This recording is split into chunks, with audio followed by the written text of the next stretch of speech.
de servir a Cristo?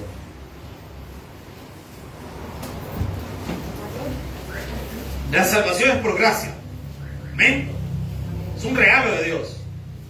Pero servirle a Cristo es un llamado y tiene un precio. Lucas 14:25. Evangelio de Lucas 14:25. Un precio que no todos estamos dispuestos a pagar. Pensamos que servir a Cristo significa que nuestra vida de forma automática se va a arreglar. Y no es así. Resulta que servir a Cristo tiene un precio, y el precio es algo alto.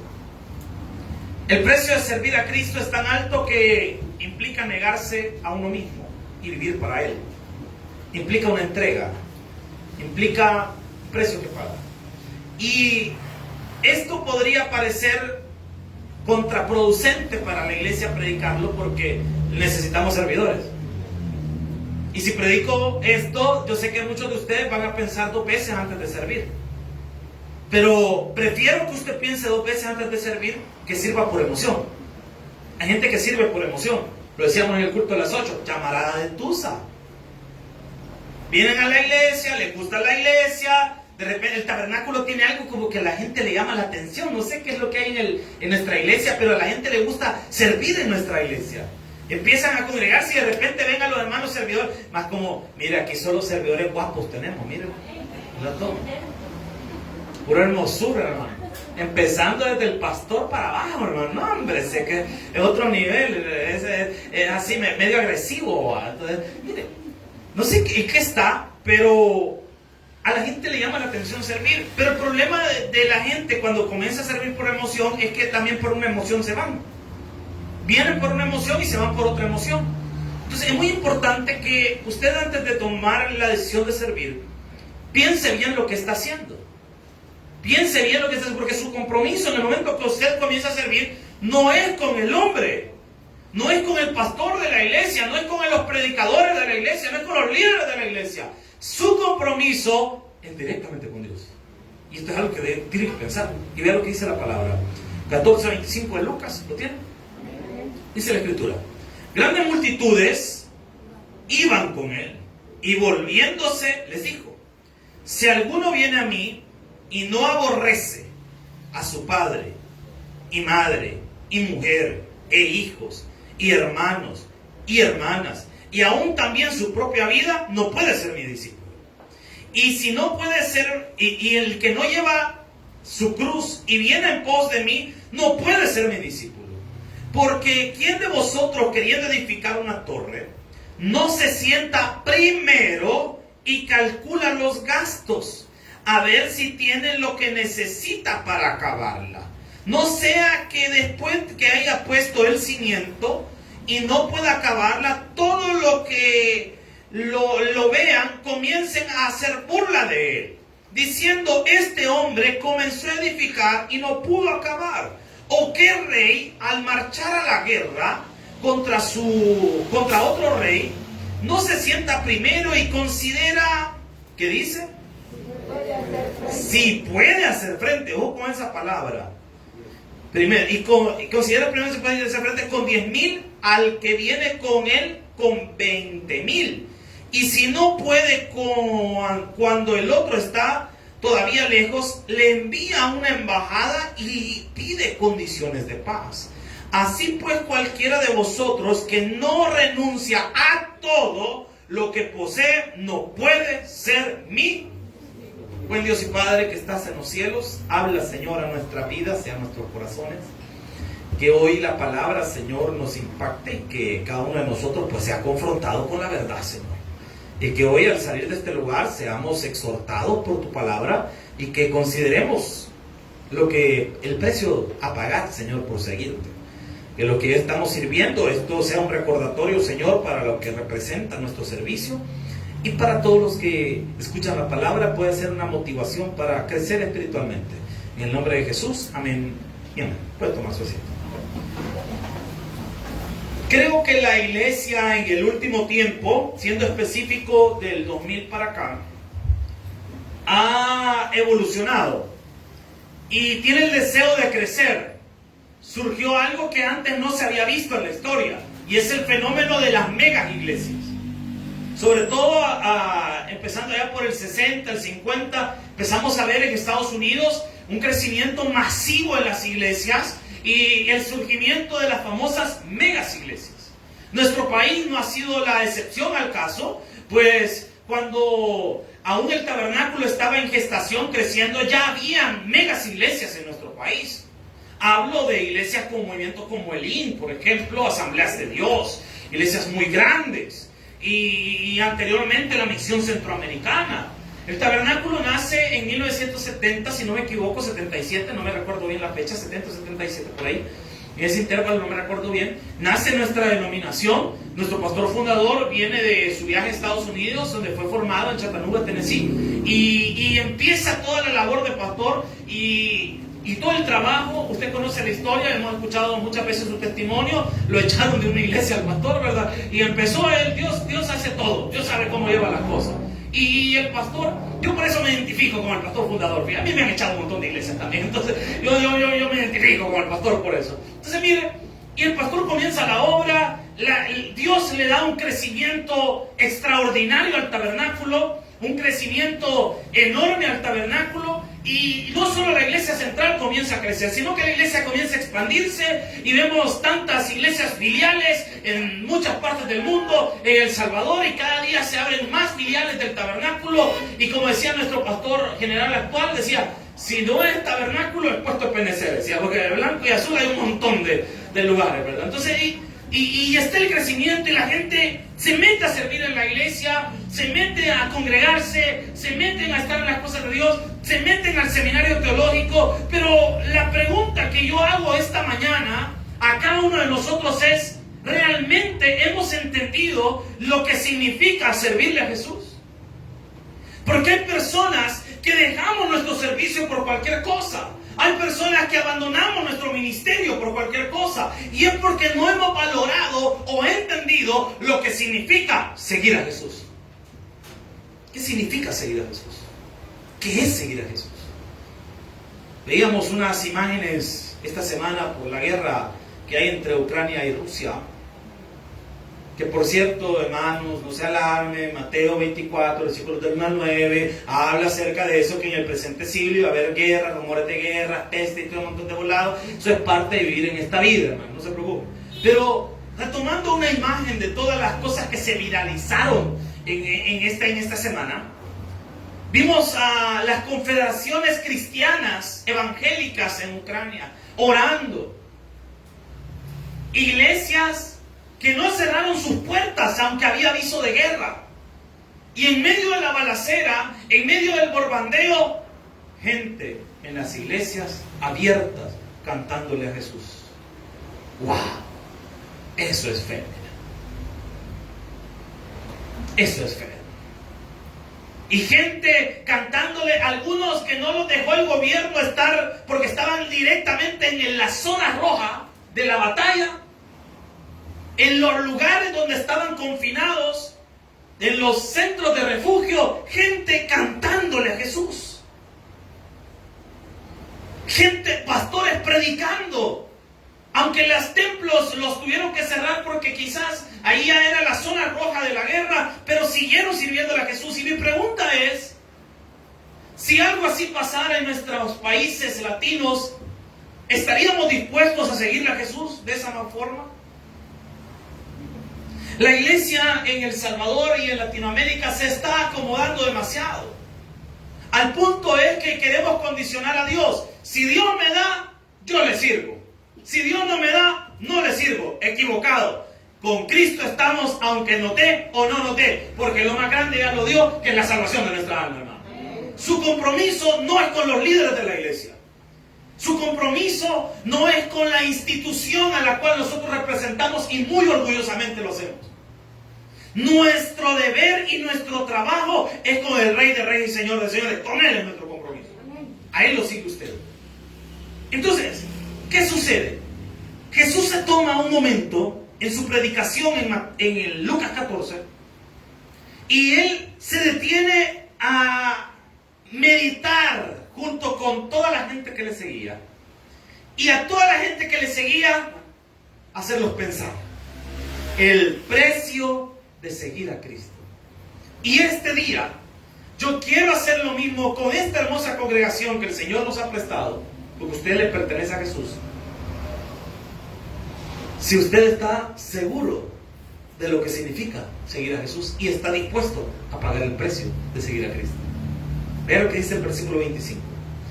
Grandes multitudes iban con él. Deténgase ahí. Grandes multitudes hoy siguen a Jesús, hermano. No, hombre. En enero nos llevaron a la iglesia central. Nuestro pastor general nos llamó, nos convocó a los equipos de trabajo y a los líderes de la misión bautista, y nos reportó el pastor general cuánta gente se había congregado en nuestros tabernáculos. Millones. Se congregaron no sé cuántos millones de personas, miles, y no sé qué, y en la zona de Oriente, en la zona central, y en las internacionales, y en todo. Y tanta gente se congregó, una asistencia de tantos niños, tantos adultos, tantos bautismos, tanto esto, y lo reportó todo el trabajo que se ha hecho la Misión Bautista Internacional.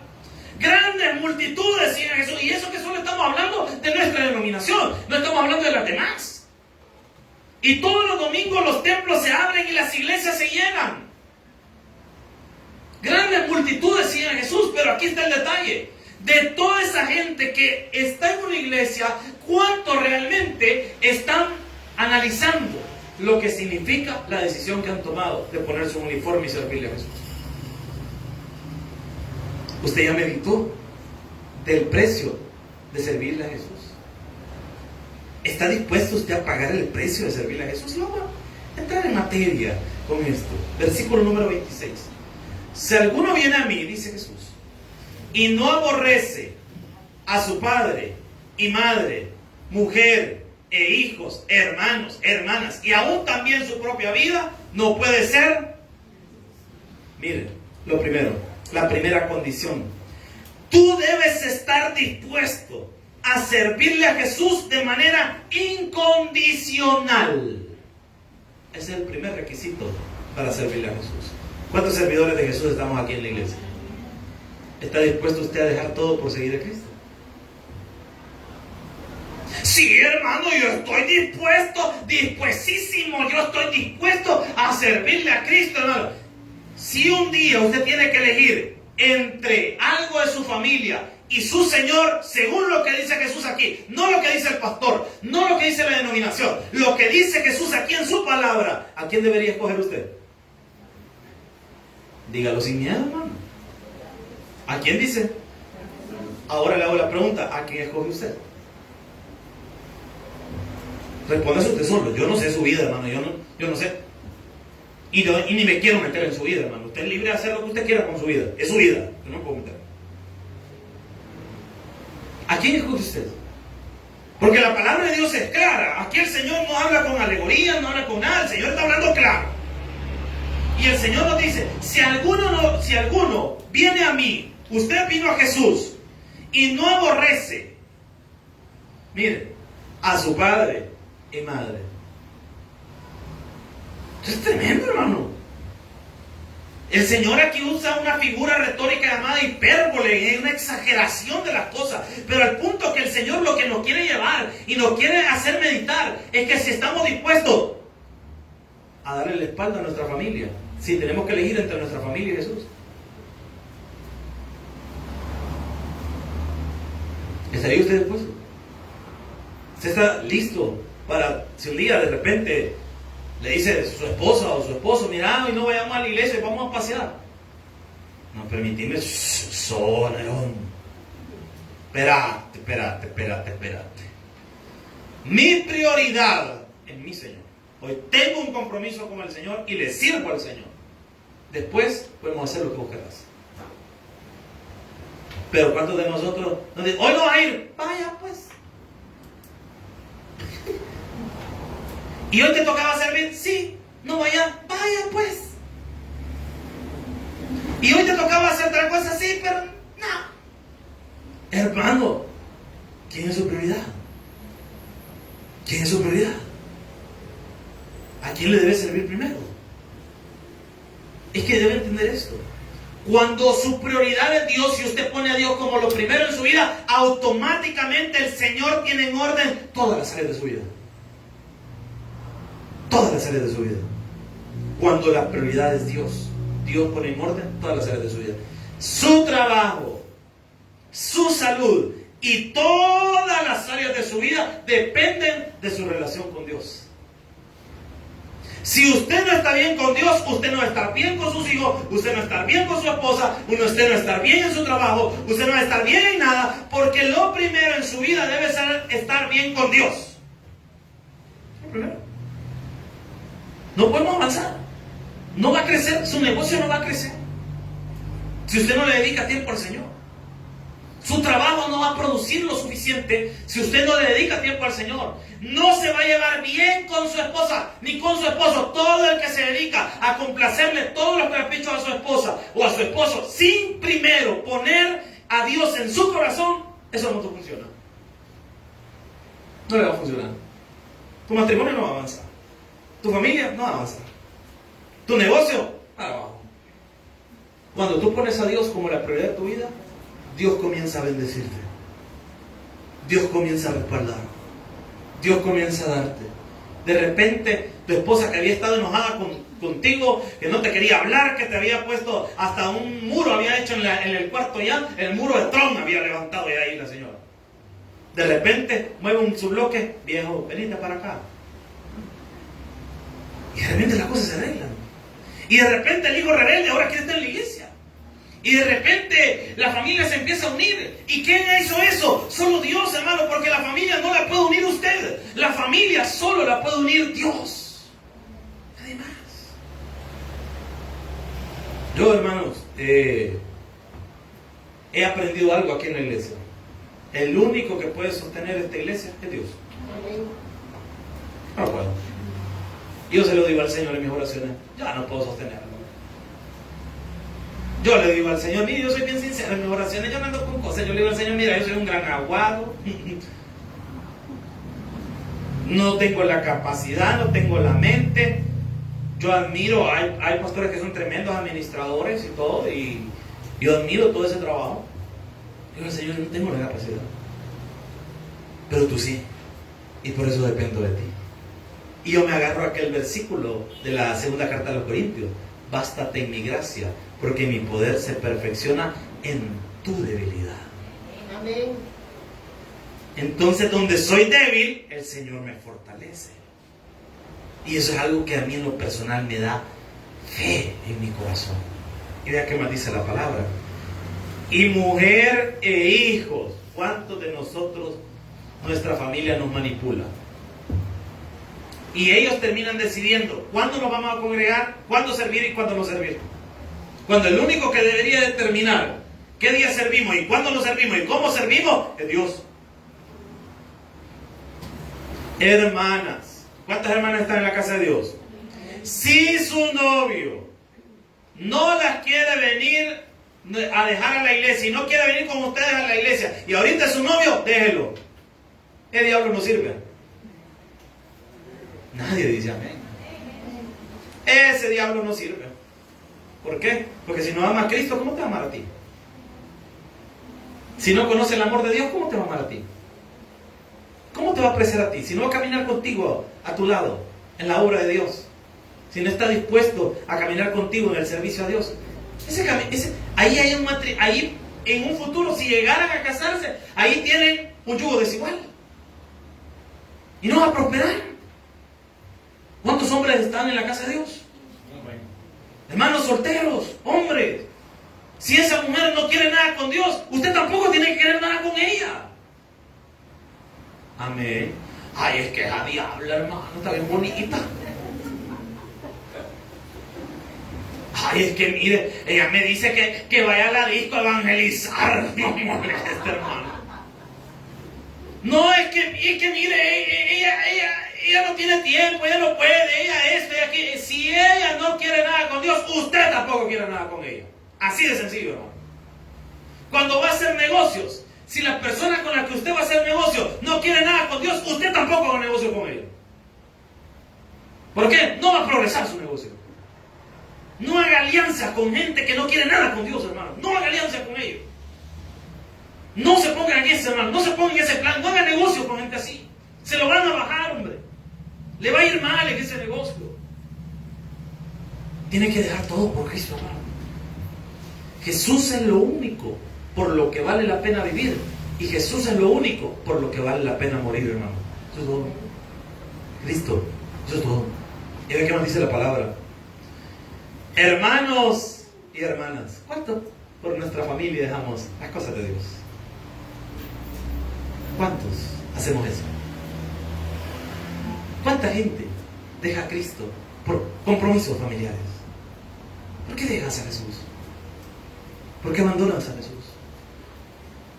¿Por qué vas a dejar a tu Señor? Si Dios hace milagros, hermano. Dios hace maravillas, hermano.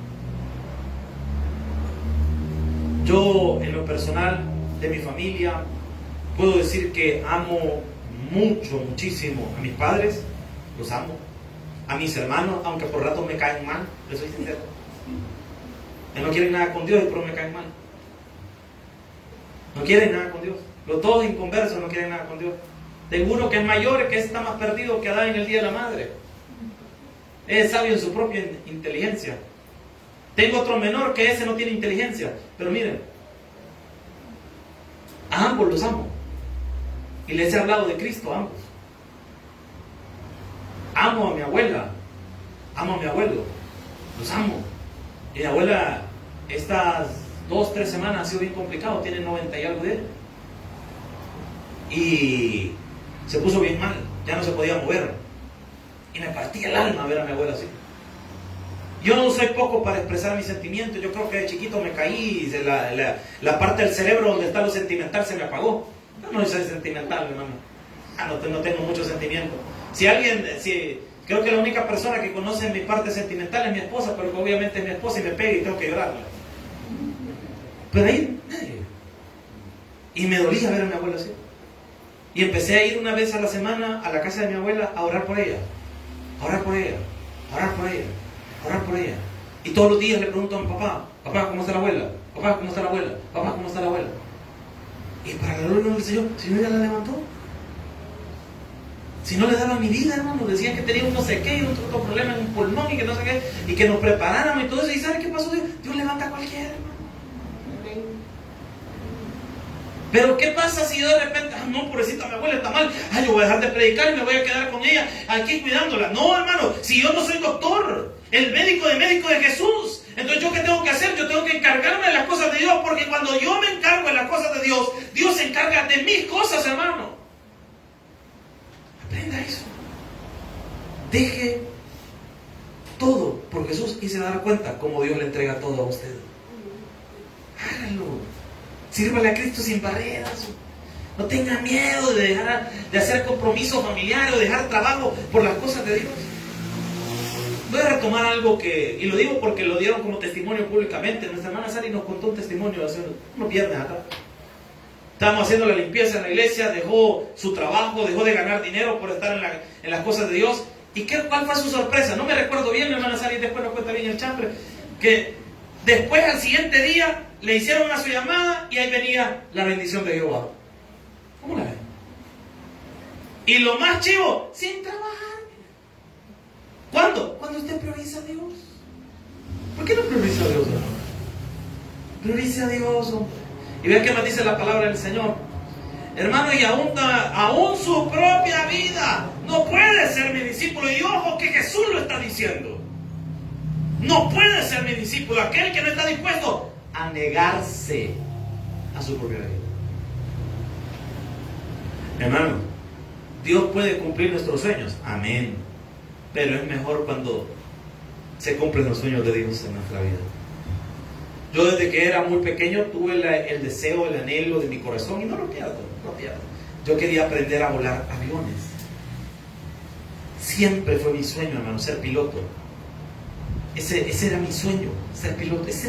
¿Por qué cree usted que la escuela bíblica de vacaciones, nuestra inicial fue un despegue? Porque al pastor le gustan los aviones.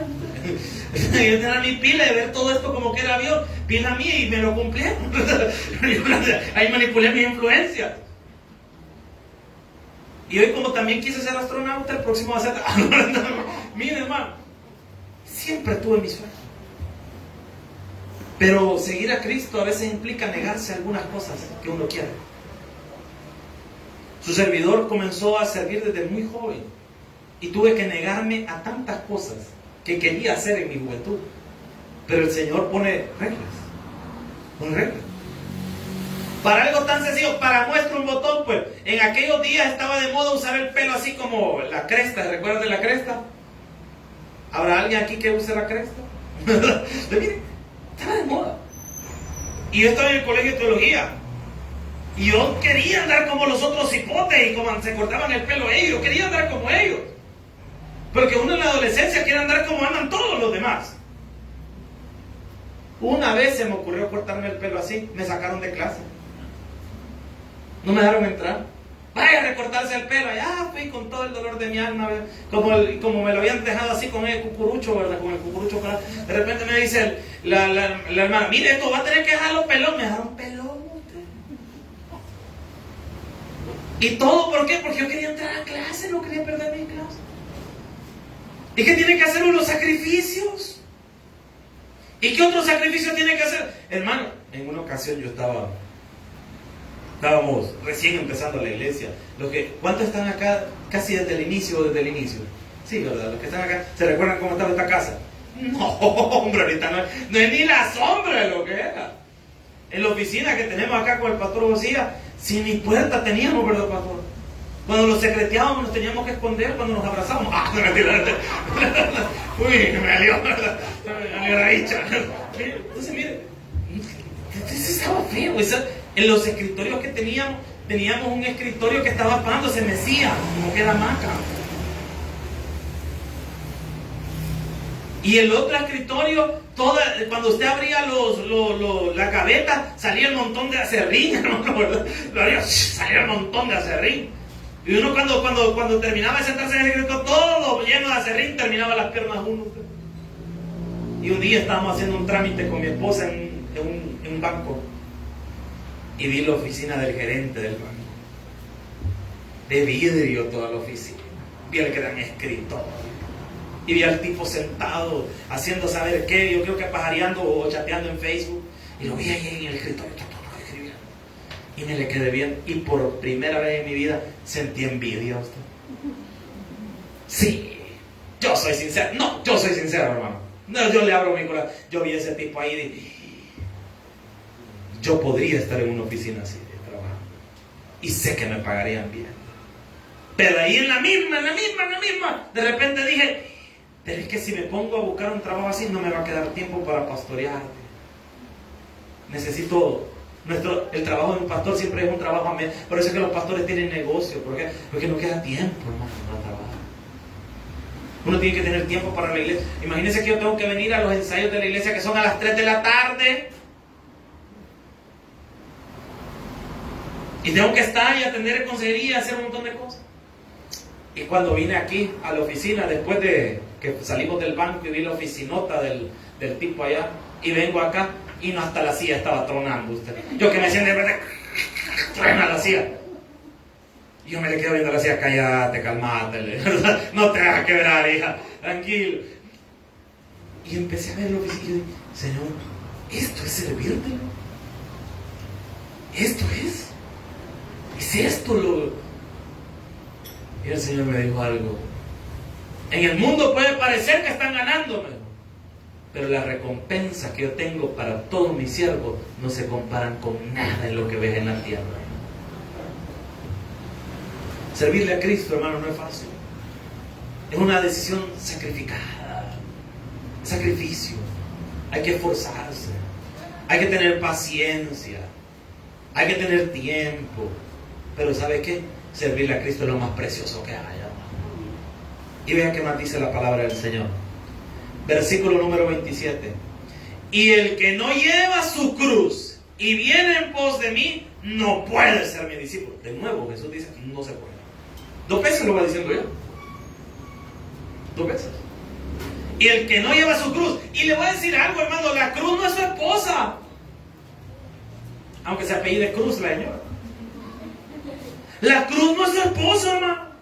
Ay, esta cruz que el Señor me ha puesto. No, esa fue la cruz que usted sola agarró. Ay, viera la cruz que yo tengo con mi esposa. Pero es que esa es la cruz que usted solito agarró, hermano. Si esa nadie lo mandó ahí. Dios no se le apareció en un sueño y le dijo: he aquí tu esposa. Y de repente usted vio descender a su esposa en un manto blanco y venía la señora enrollada. ¡No! Su esposo tampoco descendió aquí. Y de repente le dijo... No va a ser ningún nombre, no va a ser que haya algo con ese nombre. De repente le dijo: he aquí tu varón. Y de repente descendió el hermano. ¡No! Nadie se lo dijo eso. Usted no escuchó una voz del cielo que le dijera eso. Muchos de nosotros cuando nos comprometimos quizás ni le pedimos dirección a Dios. En lo personal sí. Yo sí se lo digo. Yo sí, por mi esposa sí oré un montón. Sí, yo sí oré por ella. Y para que me hiciera caso todavía oré más. Porque uno que ha salido medio feíto tiene que tener el don de labia, ¿me entiendes? ¿Verdad? No puede conseguir algo y no hay nada. Entonces, miren. Y quizás no le pedimos dirección a Dios. Esa no es su cruz, hermano. Su cruz no es el jefe egocéntrico que usted tiene. Esa no es su cruz. Su cruz son todos los compromisos, hermano, que usted tiene que adquirir. Tomarse esa cruz y seguir a Jesús todos los días. Pablo decía: con Cristo estoy juntamente crucificado. Ya no vivo yo, mas vive Cristo en mí. Y todo lo que vivo, lo vivo para la gloria del Hijo de Dios. Amén. Tome su cruz y siga a Jesús. Tome compromiso. Yo le digo algo, hermano, su compromiso no es conmigo. Porque la gente a veces sienta: ay, pobrecito el pastor, se va a enojar el pastor si no llego. Ay, se va a enojar el pastor porque, ay, ¿qué va a decir el pastor? A usted que no le interese lo que diga el pastor, hombre. A usted le debe importar lo que Jesús piense de su servicio, no lo que yo piense de usted. Su compromiso es con Dios. Pero ojo, eso debería usted alertarlo más. Porque si las exigencias de un hombre pueden ser grandes, imagínense las exigencias de Dios. Porque muchos agarramos eso como excusa, ¿verdad? Ay, ya le sirvo y por eso hacen champonadas. No, eso no sirve. Eso no sirve. Pregunto, cuando usted cumple años, usted espera, si le van a hacer una fiesta, espera que se la hagan bien, ¿sí o no? Imagínense que usted cumple años y le avienten el pastel, le va a quitar todo, cómaselo. ¿Y qué hicieron de comer? Hay unos panes que son más curtidos que pollo. Que ese es el de la fiesta, ¿verdad? Que es más curtido que pollo, ¿ya? Y de repente, ¿y este pollo dónde está? En la imaginación, hijo, porque no lo va a ver en ninguna parte, ¿verdad? Es más monte que otra cosa. Entonces, pero imagínense, y le hacen una champonada para su cumpleaños. No, hombre, ¿y usted qué va a decir? Estas personas mejor no me hubieran hecho nada. Y mi pregunta es, si nuestro servicio es una ofrenda para Jesús, ¿qué calidad de ofrenda le estamos dando a Jesús? A media, sin gana. Imagínese a alguien que vaya a ganar alma sin gana. Y pase de repente, venga para acá. ¿Quiere recibir a Jesús o no? ¿No quiere? Ah, pues muérase. ¿Usted cree que eso es ganar almas? ¿Usted cree que eso es una ofrenda que usted le está haciendo a Jesús? Imagínese una hermana de la que está, de la diaconisa, que está dando la bienvenida en acomodación, que de repente a usted la reciban mal y está la hermana con mala cara. Hermana, ahí viene otra vez esta iglesia. Me la vino con los sobres aquí, ¿verdad? Y se viene otra vez aquí a esta iglesia. No, hombre, se verá ido, hombre. ¿Y qué le pasa? O que de repente usted llega a la cafetería y de repente, hermana, ¿qué quiere usted, hombre? Pero hermana, yo quiero comprar un café. ¿Y para qué quiere café? ¿De qué sirve? Discúlpeme. ¿Qué pésima ofrenda le estamos entregando a Jesús? ¿O a alguien en la escuela bíblica? ¿Quién está haciendo mal su servicio con los niños? Que de repente está agarrando al niño. Ay, como llora este niño. Ay, quítate vos. Se está dando una pésima ofrenda al Señor. O alguien que esté cantando y esté cantando sin ganas.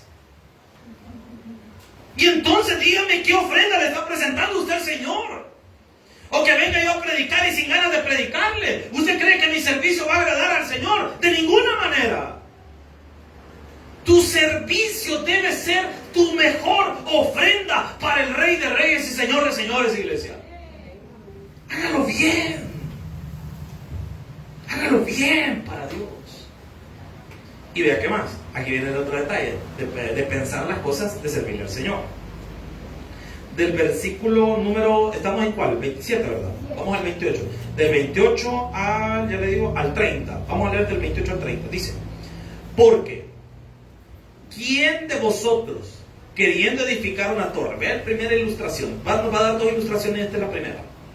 Queriendo edificar una torre, no se sienta, ¿qué dice?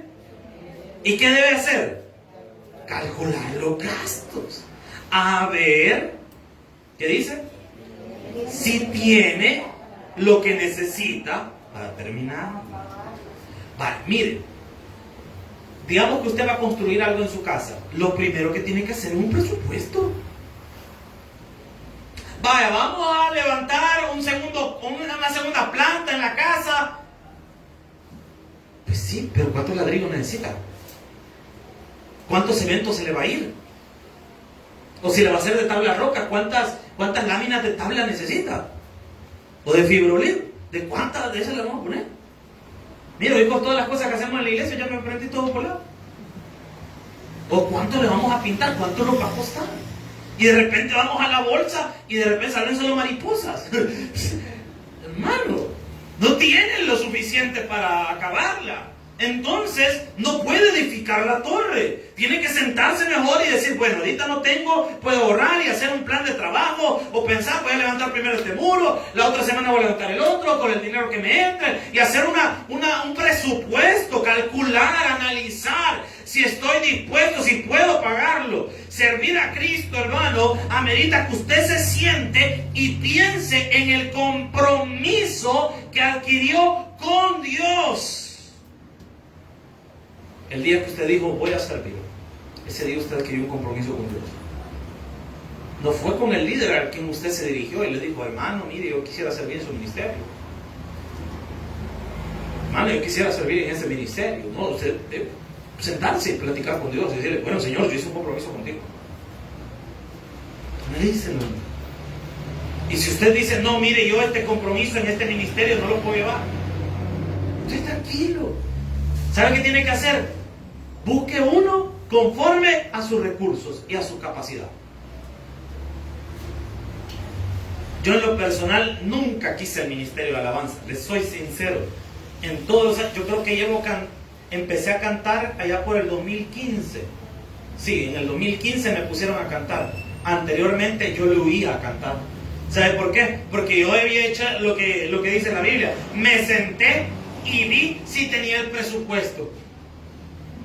Y yo dije: no, yo para cantar por gusto, porque yo sentía mi voz como así garraposa, ¿verdad? Y yo digo: no, yo me pongo a cantar al siguiente día y no llegan los hermanos. Entonces yo así me veía, hasta que vino un pastor y me aventó a cantar. O sea, no me preguntó, solo me dijo: vaya, usted va a cantar. Y ya con el micrófono en la mano y frente a la gente, ¿y qué dice uno usted? ¿Sabe que me hicieron una mala jugada? Y hasta la fecha lo sigo reclamando. Era un culto así, como estamos ahorita, un domingo. Y me dicen de la nada, el hermano estaba cantando y de repente se queda callado. Y va a continuar con nosotros el pastor Byron Melgar. Y yo todavía, chicho, Byron Melgar. Y de repente me pasa el alfred y empiezo: de las 5 que tenía. Oiga, no hay llave que cantar, hermano. O sea, bien complicado. Pero me aventaron. Pero yo en lo personal, yo había presupuestado y había dicho: yo eso no me meto. ¿Por qué? Yo no tengo la capacidad. Entonces, ¿qué hacía? Yo me metía a los ministerios que creía que es la que me iba a funcionar. Acomodación, consejería, seguridad. Ese era mi ministerio. Ese era mi ministerio.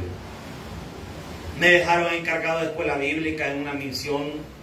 Yo no quería, pero ni modo. Y uno va midiendo si puede hacerlo. Antes de decir que sí a un ministerio, pruebe o haga esto, lo que le hemos dicho a todos los hermanos en escuela bíblica. Pruebe 2 meses.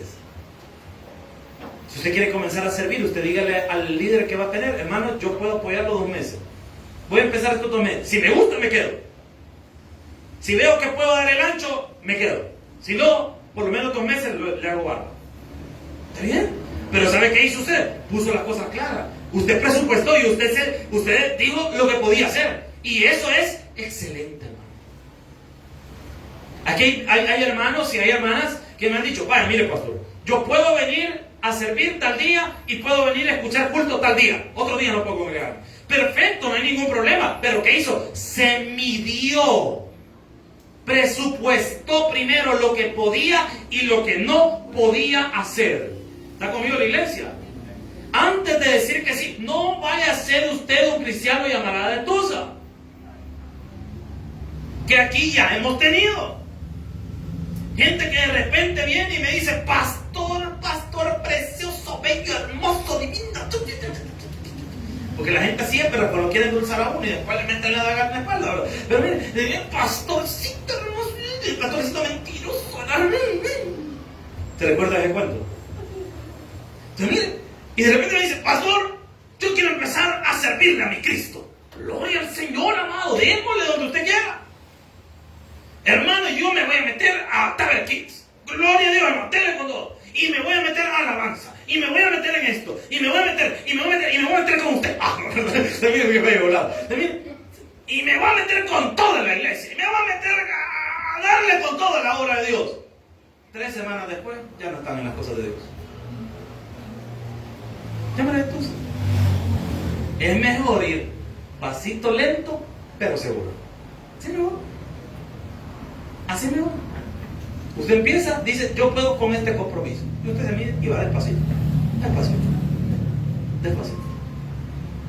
Aunque no parezca, hermano, yo estuve representando hace muchos años atrás, cuando estaba en básica. Yo he sido maleta para jugar fútbol, hermano.